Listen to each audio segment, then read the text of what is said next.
Coming to you from Michigan, USA, and listened to by people all over the planet. Get ready to be safe and sound with Sean Sparkman. Never take your eyes off your opponent, even when you bow. Welcome to the Safe and Sound podcast with your host, Sean Sparkman. I'm really excited today to be bringing to you from Phoenix, Arizona, Jovan Will. Jovan, thank you very much for being on the show today. I appreciate the invitation. Thank you for having me. Yeah, and I love getting into people's stories because if you've listened to any past episodes of the podcast, it's a very personal show, and it's all about sharing experiences so that we as people can learn from others' experiences. So, Jovan, can you tell people a little bit about who you are and what it is that you do? Absolutely. So, first of all, and thanks again. I really appreciate the opportunity to be here on your show, Sean. And for folks that don't know, I have the privilege of working with Sean. We actually have a business here where we work with independent advisors, top advisors around the country, and Sean is one of them. And so it's been a privilege and honor to work with you. Can't thank you enough for being a part of our group. Having said that, yeah, so our company's AIM, and AIM is short for Advisor Internet Marketing. And so essentially what we are what's called a financial marketing organization. And in basic, very simplest terms, we help independent financial advisors grow their practice. And we do it in a very specific way. What we do and what we specialize in is helping advisors grow their practice with just an internet connection. And so Sean is a testament to that, a phenomenal advisor, building a successful location independent practice, helping people all over the country. And so that's what I get to do every day. It's a blessing, it's a challenge, but I've been in this industry for about a decade or so. And so we actually own and operate a website called Annuity Gator. And Annuity Gator is our consumer education-based website where essentially we're out there to educate consumers about annuities, how they might fit into their retirement plan, and ultimately get those consumers who are researching annuities and different ways to retire with confidence, get them connected with trusted and vetted and capable advisors like Sean here. So that's what I get to do every day. And so, yeah, glad to be here. Thank you for being here. And it's really funny. I'm going to tell my side of the story of how you and I ended up meeting.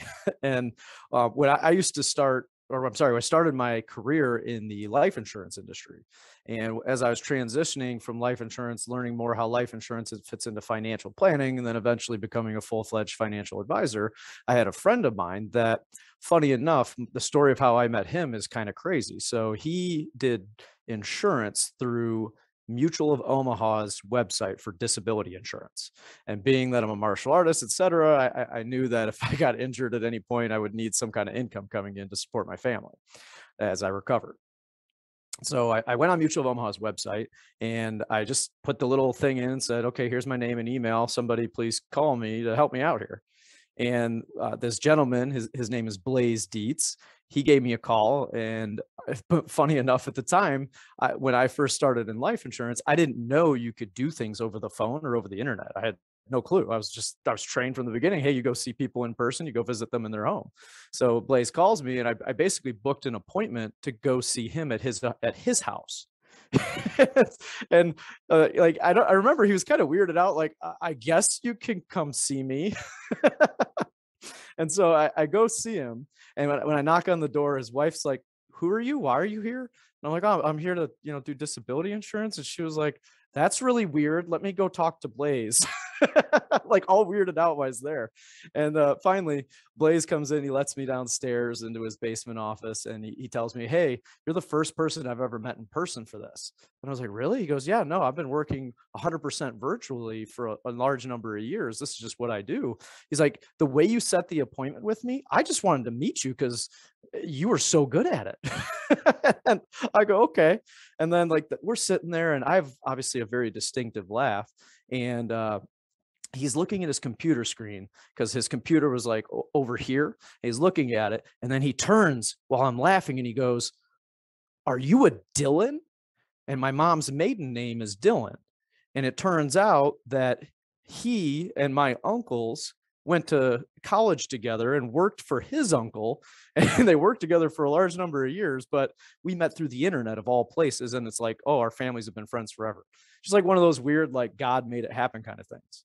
And the reason I told that story is that the reason, I don't know if I ever told you this, the reason I met you was because Blaze recommended you to me as I was wanting to get into the virtual side of financial planning and annuities, et cetera.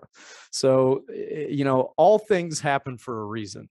So, with that, it's been a great privilege to be here with you today, knowing that like our paths came together because not because we did anything, but because they were led that way. That's been a common theme in my career and my life, truly, Sean, is this whole notion of divine appointment. I don't believe in coincidences. And so at the end of the day, everything from meeting my wife to meeting you, meeting my partners, all the things and interactions that I've been able to be involved with, clearly there's a divine hand guiding all of this and orchestrating in such a way for a greater good. So my job is just to surrender to that, surrender to this leading that God has, for whatever reason, blessed me with in terms of having a beautiful family and wife. And, I can't understate enough just how important having my wife, Madeline, being so incredibly supportive, because as you're well aware, running a business, it's demanding. Yeah. It's mentally demanding, it's spiritually demanding, it's physically demanding. Someone actually mentioned this, and I love this whole quote where something to the effect of, if you're a business owner, like you almost have to train like you're a professional athlete, because you got to have your energy. You have to have deep reserves of energy. You have to have patience. You have to have grace. And all these things, it's not for the faint of heart. I think if someone had told me just how challenging it would be, I probably would have not even tried to get in business for myself. But it's almost like perhaps naivety or ignorance was bliss at the time, or I underestimated just how challenging it would be. And here we are doing what we do here today. And I'm always learning, always growing, and I have amazing partners that I get to collaborate and work with that support me to focus on what I'm really good at. And then hopefully I can do the same for them. So anyways, kind of going off on a little tangent here, but that's that's No, what we're all it's about. great. I love it because, same thing here about how much I appreciate my wife. I don't know if I told you, part of the story for me is like we bought our first house and I was still working at a corporate job. And 2 months later, I quit that to start my own business and go 100%, where I don't know where my paycheck's coming from next, because it's about how many people can I help and serve. And I know you function that same way. So back to the personal side, what is your background? What led you to, working with and creating AIM with your partners? Yeah. So, I didn't actually just wake up one morning and think, oh, geez, I want to market annuities or anything like that. I don't think anybody does. So, just out of respect for everyone's time, I don't get to talk about my story too often. So I'll have to kind of go back down memory lane. So effectively, I went to college to be a designer. I was an artist growing up. My number one passion and desire was to be like an animator for Disney, believe it or not. I read all the different comic strips. I was a big fan of The Far Side. I don't know if everyone remembers Gary Larson. He's a great animator, comic strip writer. And so I grew up reading like Family Circus and all these different comics and things. And that's what I wanted to do. But I learned pretty quickly that I just didn't really have the natural talent. So I was a decent designer. I did that for a number of years. And I was working at a marketing tech company where I got exposed to marketing in my early 20s. And what ended up happening is I started to see people in very like poor health that were in this industry of marketing and the startup, and relationships falling apart. I won't get to all the drama, but it just kind of was like one of those points where I figured if I didn't do something different with my life, I was just going to be a middle manager and some cog of some company. And although I do appreciate the opportunity that it gave me at the time, I was looking for something more. And I think Right. we've all heard the quote or cliche where when the student is ready, the teacher will appear. And that's kind of what happened to me. Candidly, I was given the opportunity, or I should say, someone actually recommended I pick up the book Rich Dad, Poor Dad. And that literally was the beginning of everything. Up until that point, I did pretty well in college and high school and everything, but I was not a big reader. I figured, I already done like, 15 plus years of school or whatever it was. I'm done. I did my reading. Yeah, right. I'm done with that. But I read that book, and at the time I was so cheap that I didn't even want to buy the book. I downloaded the torrent. I don't know if you remember what torrents were, but it's basically free downloadable audiobooks, right? So I was such a cheapskate that I wasn't even willing to pay for the book. So, excuse me. So then I end up just downloading this audiobook. And I think over a weekend, I was just blown away. I was like, wow, this is interesting. Because the book, actually, what's interesting about that book and many other books had nothing to do with money.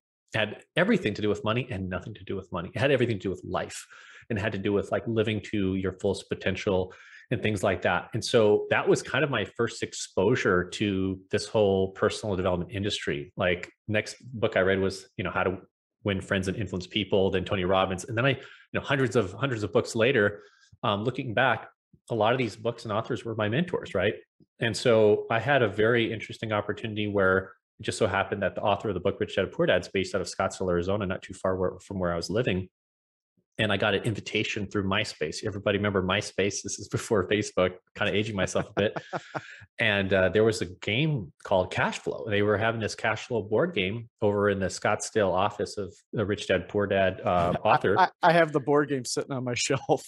Okay, so you get it. So yeah, Oh, yeah. so I played this board game and I was blown away. I was like, man, this is incredible. Like, all these people there were really upbeat and positive. They're all wanting to learn and grow, and they're entrepreneurs there. And I had none of those people in my life at the time. So I go to the guy that was heading up the group that was facilitating. I said, hey, I don't know what this is all about, but I want to be a part of this. And so he said, well, we're out here building what are called cash flow clubs, where people can get together, build this board game, play the game out, et cetera, whatever. So I said, dude, sign me up. So I started what was called the Alpha Cash Flow Club. And we kept growing and growing. I mean, I think I did over 150 events, and the club was growing so quickly that it basically piqued the interest of Robert and Kim Kiyosaki, where they invited me to actually their office and share some of the things that we were doing in the club to get people educated about these different principles of entrepreneurship and personal finance. And that led to one thing led to another. I had an opportunity to represent Rich Dad, the company. They flew me out with my mentor at the time it was the UK. We did some events in the UK, Germany, Poland, basically teaching how we build these cash flow board game events around Europe and so forth, which was an amazing opportunity for a young aspiring entrepreneur. How old were you at the time? Yeah, I was in my late 20s. I don't know exactly, probably 27, 28. And at this point, around this time, I was kind of seeking my way out of the marketing company that I was working with. And so I ended up joining some multi-level network marketing companies. I won't mention names. I think a couple of them are probably bankrupt to this day. But that was kind of my foray, if you will, into like sales and marketing. So here I was doing all these cash flow events, but I wasn't making money really doing that. It was just more for being around people. And I was really appreciating the opportunity to be more or less like an unpaid apprenticeship with the Rich Dad company, Robert and Kim. Nonetheless, what ended up happening was I joined one company and it was a just dismal failure because I did not know how to market myself. I was selling this very expensive juice product. And what ended up happening was I had no ability to market myself. So I was out slinging my juice to different friends and family until everybody felt bad enough to just sign up with me. And so I ended up going through a training. I flew out for a weekend to learn marketing and put on a credit card. I joined another company that was very well versed in like driving ads and traffic through online advertisements and stuff. So I ended up settling on another company. It was actually called Wealth Masters at the time, and they were selling a wealth coaching program. Kind of ironic considering I was broke at the time. We'd sell a $2,000 product. And I think it was like a $5,000 or $10,000 product. And so I would generate all these leads online. I would put out ads and there's training on how to do this. And so I would basically get on a meeting, much like what we're here today. And I would explain here, there's the different levels. There's the level 1, level 2, level 3. And that's where I learned how to market. What year was this? I would say, I don't know what year per se, but I think I was in my late 20s at the time. So probably 2004, 2005, maybe 2006. So internet marketing all the way back in the early 2000s, essentially. This is very much in its infant state. This was when Google advertising literally was just kind of starting to get, this is the wild, wild west. I mean, you could advertise anything at this point, and any idiot could put up an ad, including myself, to, get some traction. But yeah, this was like in the early stages of Google advertising. So what ended up happening though, in terms of how did I actually get into this industry, I got hooked up with an advisor that was doing seminars in like dinner seminars in Tucson. And we put our heads together and thought, hey, well, what if we could just take your seminar and then put it online where we can have annuity prospects maybe watch this presentation and reach out to see if they wanted some help. And that was officially in 2009. And so what ended up happening is kind of a moonlight project for me to kind of do something on the side for a buddy, turn to something far bigger and greater. His financial practice really took off and he became very successful. And that's where I met my current business partner today, Fernando Godinez. And he and I ventured off in 2013 to kind of forge our own destiny. And so we'd work with different companies and groups. We work with different financial marketing organizations. And then we end up settling upon what we do here today. And so in 2015, we had the privilege and ability to basically acquire the Annuity Gator website from the previous original founder, his name was Jason Wink.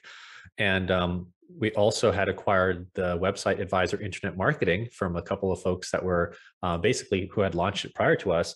And that whole kind of convergence of Annuity Gator, Advisor Internet Marketing began to evolve into what it is here today. And so we actually have rebranded and relaunched the company called AIM for the purpose of helping independent advisors really grow their practice, like I said, with the internet connection of cell phones. So many, many mistakes, many lessons I've made over the years. If anything, I think I have a lot more battle scars when it comes to marketing, just because I've been in the trenches making, like I said, a lot of mistakes, a lot of learnings, a lot of lessons along the way, and met some incredible, incredible mentors. I have the privilege of standing on the shoulder of giants, some amazing marketing mentors, sales mentors, business mentors. And so everything we do here to help support advisors like yourself, Sean, is just really out of many years of just trial and error, making things work, Sure. adjusting, pivoting, getting feedback from advisors like yourself. How can we serve more clients? How can we do a better job serving our advisors? So that's how I came about to land in this industry. I think this industry found me. I never, like I said, never thought I'd be here, but here I am today. I'm very passionate about what I do. I love what we do. It's something I think that makes a huge difference, not just for advisors, but also we're, a lot of retirees, baby boomers. There's a lot of conflicting noise and information out there. And so our job is, in the words of Robert Kiyosaki, is to simplify the most complex subjects and make them really easy for everybody to fully understand. And that's really our commitment with Annuity Gator and also with AIM. And that's such a hard thing to do because it's so easy in today's world.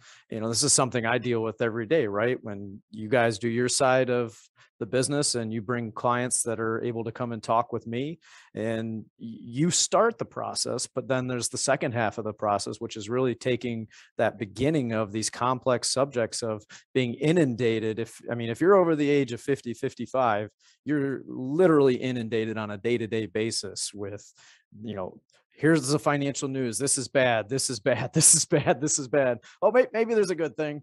Oh, nope, this is bad too. And on top of that, all the, where do you go? Which product do you do? Which advisor do you talk to? All of that. And that is such an important thing to be able to make it simple for people. And that's where I get the privilege of doing what you guys started. And I am absolutely blown away since I joined Annuity Gator with what you guys have been able to do and the people that I have met and that I've been able to help. It's really been absolutely amazing because it is a business of service. And from your side of things, people hear, the word marketing, and that can have in some people's brains, just the same as like the word sales, a very negative connotation. Because if you're listening to the podcast right now, a lot of the people listening, they're not financial advisors. They're your normal everyday people that are looking to, people like me or to this industry for the help. So what are you doing on your end as far as that marketing, when you think of it or you think of sales, like what are you doing to be able to change it and help it to be that service instead of, oh, I'm just here to get money from advisors or I'm just here to get money from the clients?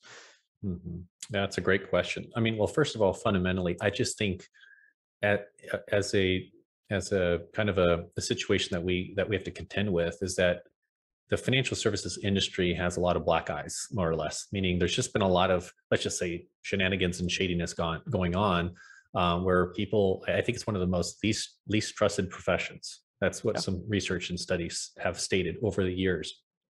Furthermore, the actual products that we market are annuities, and not all the time, but when it's suitable. And annuities tend to have a bad rep, and it's unfortunate because they're phenomenal products when they're used the right way. But unfortunately, there's some unscrupulous insurance salespeople that just are slinging products without actually really identifying what is it that the client really needs and how can we best serve them. And it's not about putting as much money into an annuity. It's about really determining if an annuity is even right for them in the first place, and then only putting the right amount that actually mathematically makes sense. So having said that, to pretend that those things do not exist would be naive. And so we work really hard to overcome that. And so part of one very specific way is, working with trusted advisors like yourself who are who are trained and really care. And so when we have conversations with advisors that want to work and be part and represent Annuity Gator, we want to make sure that they're here for the right reasons, right? That they are doing things out of the best interest of their client. And furthermore, when it comes to annuities, one of the core values and tenets we have is what I consider to be like radical honesty. We want to be radically honest, radically transparent. People need to know, what are the fees? What are the commissions? We want people to know everything they need to know to make the right informed decision, because these annuity products can be a bit complicated. In some cases, they could be opaque in the sense where you don't even know where the fees are going, this and that, whatever. So I look at marketing really as a way to amplify a message, and albeit a very ethical one. If you're marketing something that's not of service to people, clearly there's an ethical dilemma here. In our world, we just want to get the word out. We think annuities are absolutely incredible, right? When used properly, and then we're not at all ashamed about it. When I first got started, Sean, in this industry, I had an advisor, because I used to do some coaching. An advisor mentioned to me, he said, "Hey, I don't want to talk about annuities." And he kind of was quiet. I said, "Well, why?" And he said, "Well, because I don't want to have annuity breath." I said, "What's annuity breath?" I was shocked. I haven't heard that one yet. Yeah, I said, "What does that even mean?" He said, "Well, the moment somebody finds out that I'm selling annuities, they're going to climb up and, I'm going to be like seen as like a leper outcast or something." I said, "This is absolutely absurd, because at the end of the day, if you actually market exactly what annuities provide, you don't have to mislead people. You don't have to overhype it. You just provide exactly what they do from a benefit standpoint, and the right people will respond." And so I look at marketing as an ethical way to really amplify an important message. That's how I look at it. And sales, obviously, I like that. Sorry to interrupt, but I really Mm-hmm. like that message, because you're saying amplify what the message already is.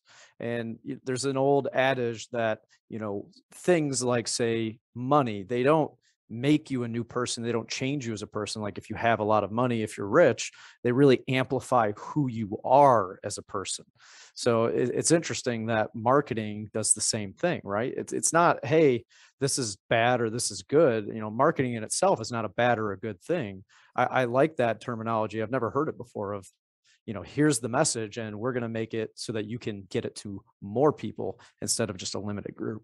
Yeah, absolutely. I mean, marketing, I'm a student of marketing, and it's neutral. So it has no ethics, it has no morals. What it does have is it's a mechanism, right? It's a mechanism, a pathway to amplify message. And so literally it's the responsibility of the marketer, advertiser to really abide by a certain set of code of ethics to make sure that you're doing everything legal, ethical, and moral. And annuities just happens to be something that we are super passionate about, and working with really capable, sharp advisors. We're learning things from you all the time, Sean, from you and your father and other advisors in our program. And so it's very much I guess you'd call it a symbiotic relationship where, we work on the marketing really hard to amplify this core message. And then, we want to get decent, qualified prospects and clients to serve, right? Because at the end of the day, that's what it's all about. We want to serve. And that goes back to sales. I think we've all been burned by a salesperson, so you think salesperson, I think we all think, used car salesman, this, that, whatever. I grew up with some baggage. My parents are both amazing parents, and they were former government employees until they retired. And so from a young age, I was kind of ingrained, I don't know about sales. Sales is, that's kind of for the those people. That's so funny. I didn't know your parents were government employees, because yes, they were. Yeah. Robert Kiyosaki's story, The Rich Dad, Poor Dad, his dad worked for, is either a university or government, right? Yeah. It's interesting because I had literally, there's no one in my family, with the exception of my grandfather. So maybe it skips a generation, where he was very much involved with business when he's from Indonesia. But nonetheless, I mean, when it comes to sales, I had to shed some of this baggage. In my mind, I thought sales means sales is convincing people. That was the baggage or limiting belief I had around it. And as I've grown in my career, what I really discovered is exactly in your own words, where it's really being in service to people. It's this whole notion of being a servant leader, right? And that actually the origins of that word is doulos. It's a Greek word that was very prevalent during the New Testament era. But the whole idea behind servant leadership is to be in a place of service while leading people and guiding them, right, in a way that is to their best interest. And so I look at sales that way too. Well, one of my favorite, and this is something that I keep deep in my heart, is the parable that Jesus told, where it's the parable of the servants, where there's a few different servants, and he gives them each, he calls them talents, but essentially you can relate it to you as a person, or you could, sometimes pastors will say, hey, this is money, or this is a business that was handed to these people. But the point of the whole parable is that these talents are given out in different increments. One guy gets 10 talents, one guy gets 5 talents, and one guy gets 1 talent. And he says, go and make it multiply. And then the guy with the 10 talents comes back a year later, and now he has 20 talents, and he hands it back to his masters, what it's called in the parable. And the master says, well done, thou good and faithful servant. And here's even more. I gave you 10 originally. You made it 20. Now here's 40. Now go and make it multiply. If you relate that to like our personal talents, we're given personal talents that each person has something that's special to them and that they could serve others with. So it's about taking that and growing, because if you're not growing, what are you doing? You're dying. So, the same thing happens with the guy with the 5 talents. He has 5, he turns them into 10. Well done, thou good and faithful servant. Here's, another 10. So now you have 20, go and do it again. And then the guy with the 1, instead of growing it, he says, master, here's your 1 talent back. What I did is I was afraid, and I took my talent and I went and buried it in the dirt, but I didn't want to lose it. So I hid it very well, and then I brought it back to you. And the master says, you are a wicked servant, and he takes away the talent.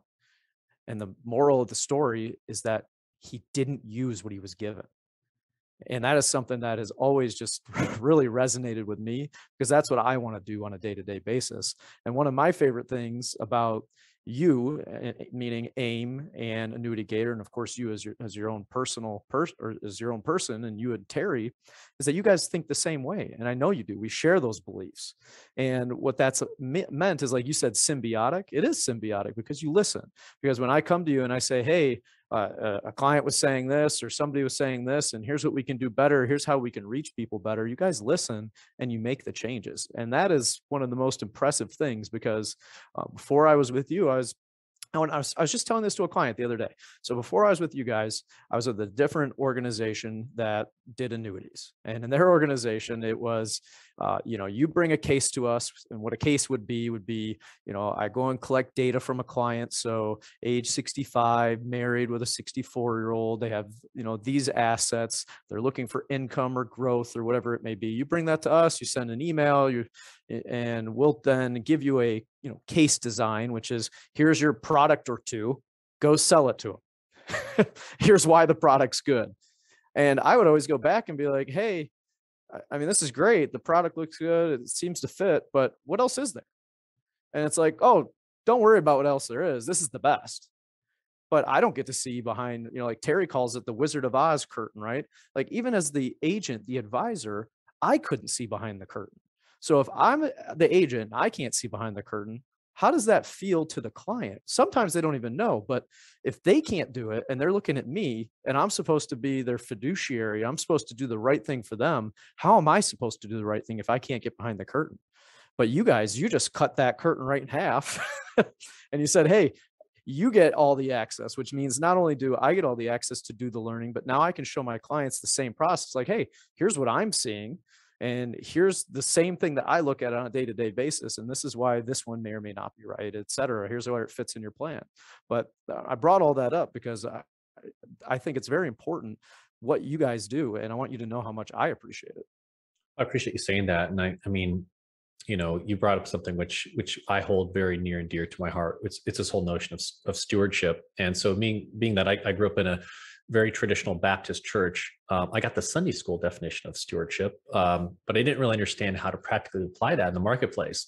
And that's something I actually I've committed to really studying. And I have a long way to master it. But nonetheless, this whole notion of stewardship, where we are really called to responsibly manage, as you said, the talents and treasures and our time and so forth. And that's how I look at it with what we do with Annuity Gator, because at the end of the day, we have literally tens of thousands of people coming to our website on an ongoing basis. They're researching things about retirement, things about annuity. This is a huge responsibility for us to steward well, because at the end of the day, a lot of these folks have been working for their entire career, and they've been responsible, being good stewards of their own resources. And as an extension, we want to make sure that we can protect that we can preserve that. And so with some certain annuities, they're a very big decision to make. They're not very easy to reverse in terms of it's more or less somewhat of a permanent decision. So having said that, the gravity of that responsibility weighs very is weighty in the sense where we have to make sure that we are, doing the best we can to support our advisors. We have to make sure that our resources are very, very helpful. We're doing weekly webinars now to folks that are part of our Annuity Gator newsletter. We've got literally tens of thousands of people that have subscribed. And so we're always out there figuring out what can we do to better educate people, help them be better informed, and then get them connected with the right advisor that wants to do the right thing, that wants to serve them. And you also mentioned another point, Sean, this whole notion of my partner, Terry Hayes, who's the other partner who's not here. He likes to call it the Wizard of Oz effect, right? Pull back the curtain. We all seen that. I label it being radically transparent. Everybody appreciates transparency, especially today, because there's so much noise. There's so much information out there that oftentimes is conflicting. And so if you don't have a voice that kind of cuts through all this and just says, hey, this is what it is, this is what it's not, this is the whole trend, this is what you want to see. And so you can understand to make a decision in the most educated way. That's what we're all about with Annuity Gator. And it's it's something we're constantly refining and doing the best we can, whether it's videos, whether it's reports, blog posts. We just want to do everything we can to responsibly steward this opportunity and educate consumers and help them make informed decisions. So, well, and that support is felt that because it goes all the way through what you do, through what I do, clients feel it too. And one of the things that you said that I found interesting is you said how important of a responsibility it is for us to help people when it comes to stewarding, because you mentioned, annuities can, keep money there for a certain period of time. So that means that it's important to make the right decision. But the interesting thing is, even if you're talking about an annuity or other market products like related to, say, the stock market or bonds, et cetera, it's the same decision, because whether you're able to, quote unquote, move it immediately or not, you're still going to put it there for a long period of time, because people don't move things very often. And that's a good thing. But the important thing that I tell people all the time is, look, this isn't my retirement. It's not Annuity Gator's retirement or any other financial institutions. It's theirs. And you kind of said that, but this is where that radical, like, pointed out honesty is so important, because it's not anybody else's but their own. And it's their job at the end of the day to make the right decision for themselves. And that's where the transparency can give them the tools to make those decisions.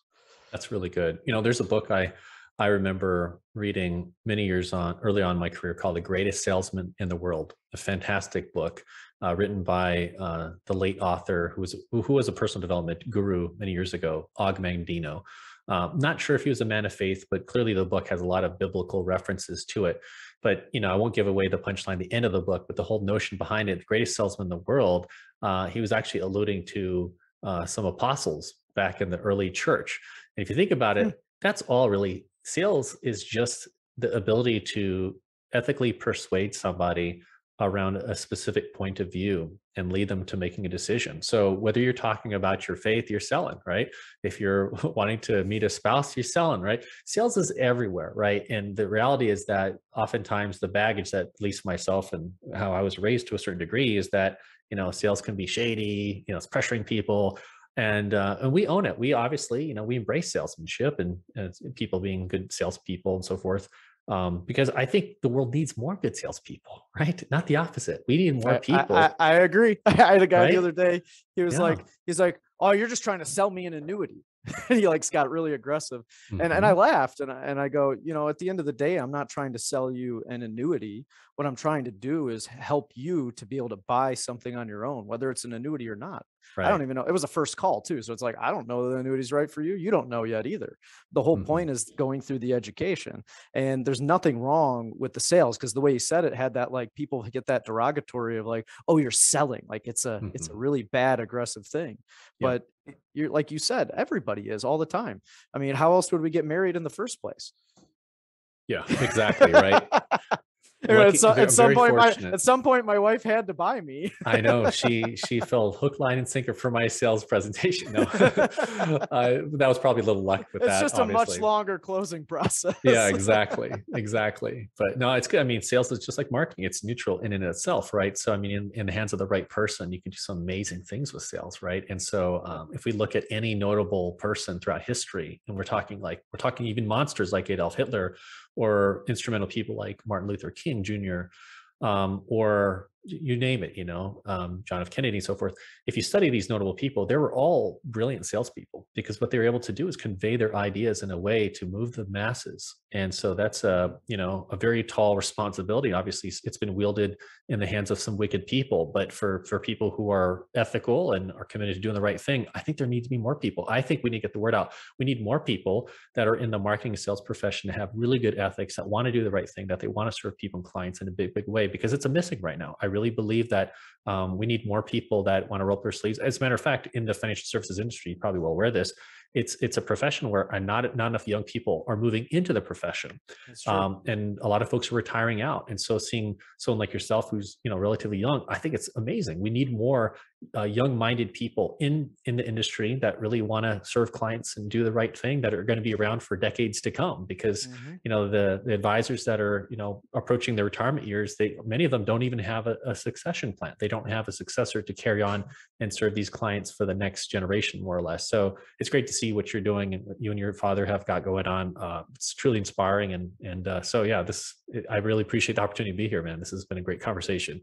Yeah, it has. And I want to just switch the topic just a little bit. So, we've been focused a little bit right now on what we do on a day-to-day basis, but, there's a lot of people that are listening that they want something that's like, hey, what can I do to improve myself? Because I get that feedback that people listen to the show and they draw from experiences. So you've had a ton of experience as not just marketing and sales, et cetera, but as an entrepreneur.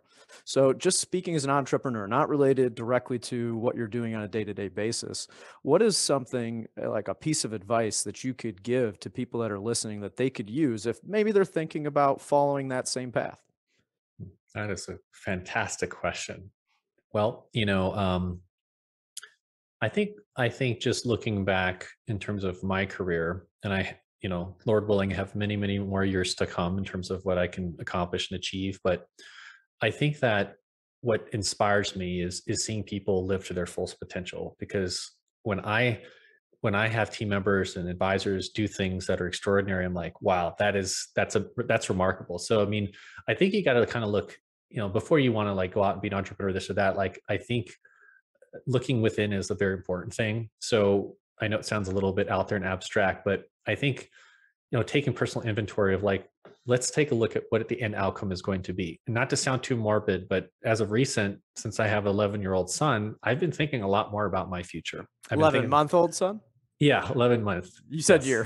Oh, I don't want people to get mistaken, because I know he's 11 months. Yeah, he's 11 months. So I'm very new to this fatherhood thing and making a lot of mistakes, but learning as we go. But having said that, to a certain degree, he's kind of like a mini me. He literally looks like me. He behaves like me to a certain extent. I'm a big grown baby, right?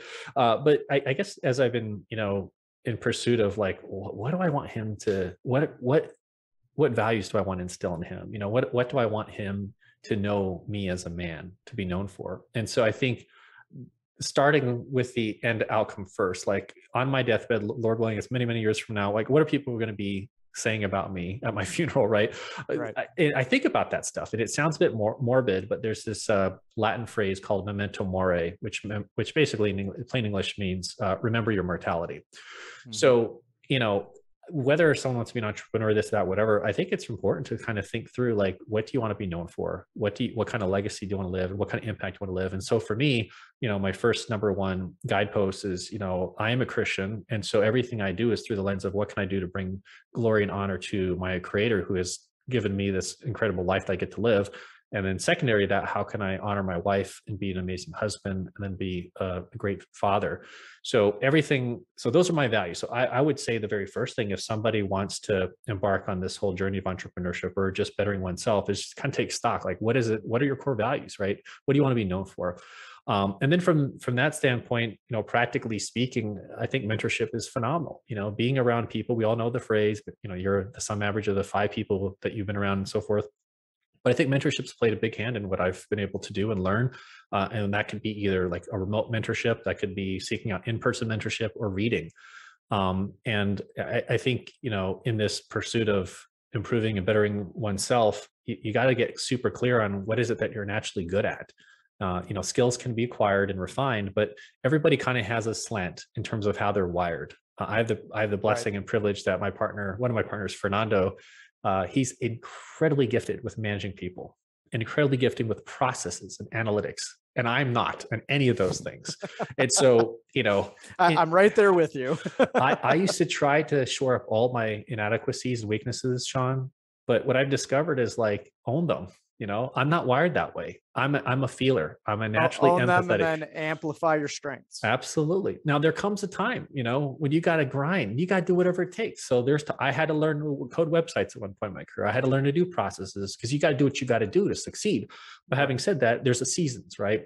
So I look at, any things I've accomplished in projects like seasons. The first season is grind. It's just do whatever it takes to be successful, no matter what. And that just means, abandoning certain friends, if that's what it takes, abandoning poor behaviors, and just going all in. And that's where I literally consumed, I'm not exaggerating, literally hundreds of books. Everywhere I drove, headphones were on. That's what you do, right? Yeah, because you have to. Done. I was just listening to Warren Buffett the other day, because my wife laughs. My Instagram is just all motivational video stuff or martial arts. It's those two things, like 50-50. It's what it takes, right? Right. And I was watching one from Warren Buffett, of all people, just like, I don't know, he did it like 6 months ago or something. Yeah. And somebody asked him a similar question, and he said, invest in yourself. He's one of the greatest investors that's ever lived. And his number one thing was invest in yourself. He said, at the end of the day, there's nothing better you can invest in, because regardless of what happens in your life, with family, business, etc., nobody can take away the amount of time and effort, skills, the amplifying of who you are. Nobody can take that from you. Absolutely. I mean, your number one asset is yourself, right? And so, I kind of bought into this whole notion of you get your education, and then you get a job, don't have to educate yourself a whole lot, and then you just work for 30 some odd years and retire. And that works for some people, but I'm not cut from that cloth. I have to be challenged every day. I want to learn. I want to grow. In entrepreneurship and running a business like yourself, right? It is the fast track through personal development, because it forces you to confront your demons.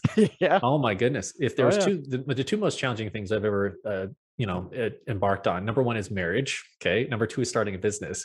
And the reason why they're up there is because they're both reflections. They are both mirrors of who you are as a human being. So any of the baggage, any of the things I deal with, whether it's a limiting belief or a lack of self-esteem or awareness with myself, it reflects itself very quickly in our marriage. Same in the business, right? If I'm not a good listener, if I'm not a good leader, all these different things. So at the end of the day, like I think being willing to confront your demons and look in the mirror and say, okay, these are the areas of my life that I got to work on.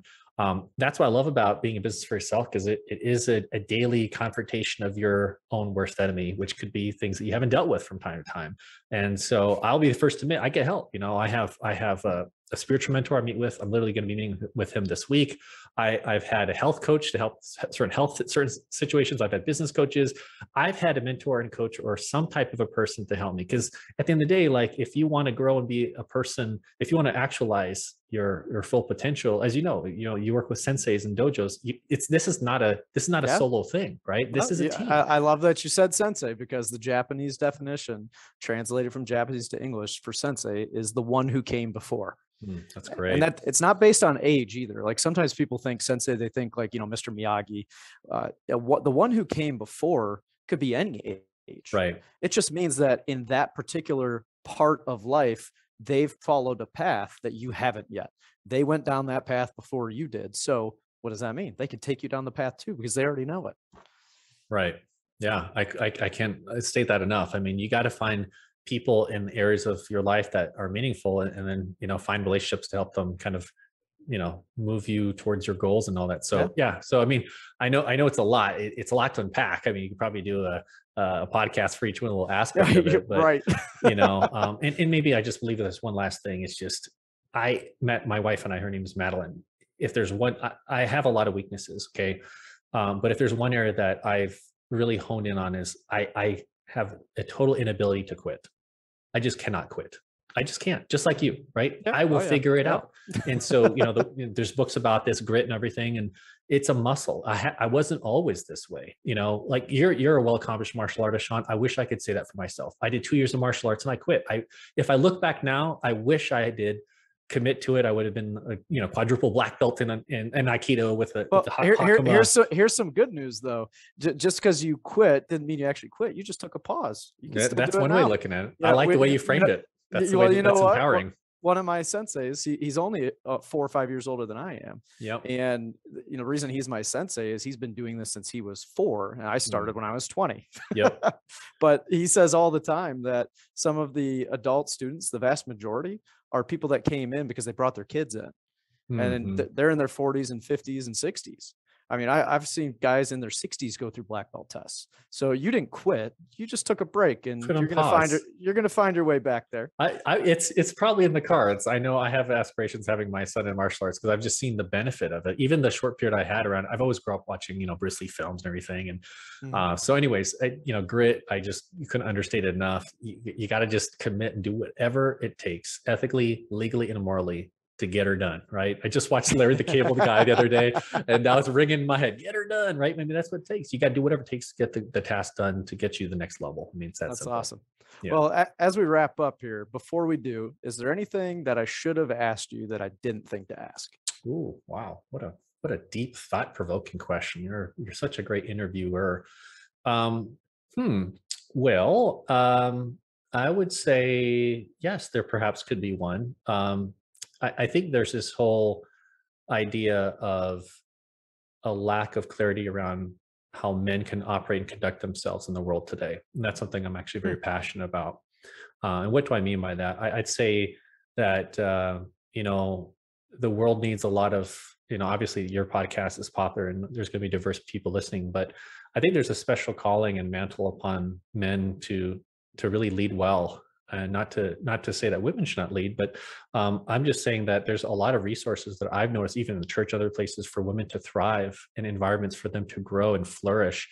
But for whatever reason, I just don't see as much of that that are serving for men. And so something that I've been really exploring is, how do I be a part of the conversation to support men and support people like myself who have demons in our past and struggles and battles, and how can we open up in such a way, be transparent with another, support one another, so we could be better husbands and better fathers and things like that. And I see a lot of that already happening with a lot of women, particularly, but for whatever reason, I don't think I just see that as a huge opportunity for men to really step up and support one another with their respective roles, whatever it is they're out to embark on, whether it's business or personal, things like that. So that's something I'm very passionate about. I like that. I see that all the time. I mean, every church I've been to, and just in day to day, you're right. There isn't a lot of that, and it's very interesting. And thank you for sharing. And I need to look for something myself that's more of a men's group related thing. I mean, I get a lot of the man-to-man interaction, one-on-one with my very good friends that I grew up with, because we're very transparent and real with each other. And then also through the martial arts, which are good ways to do it. But I like what you were talking about there. Cool. So, Jovan, thank you very much for sharing and being on the show today. If people want to learn more about you and who you are, where do they go? Yeah, well, thanks again. I really appreciate the opportunity. It's been a blessing to be part of this podcast and to see it thrive and really flourish. So, yeah, if someone wants to connect and whatever with me, our corporate and main website is advisorinternetmarketing.com. There's some interesting blog articles there as well. And then if you're somebody that's a consumer that wants to learn more about annuities and get yourself educated and all that stuff, be sure to check out our website. It's annuitygator.com, and we have a special dedicated page dedicated for Sean. And so it's in our team under our advisors. Feel free to check out Sean's bio and story and connect with them directly. But those would be the two best places that connected with me. And again, thank you very much for the opportunity. Really appreciate it. Yeah, and we'll have those in the show notes below. So feel free to click down at the bottom of whatever app that you're using, check out the show notes, and you'll have the links right there if you don't want to type them in. Thank you for listening to the Safe and Sound podcast today. Look for the next episode. As always, we're trying to bring great people to you from all across the country to have a big impact on the community and your personal life. Thanks for listening to Safe and Sound Radio with Sean Sparkman. Sean Sparkman. If you have questions or would like to suggest a topic for future shows, contact Sean at 313-246-9278 or visit the website at www.safeandsoundretirement.net. That's www.safeandsoundretirement.net. I must leave.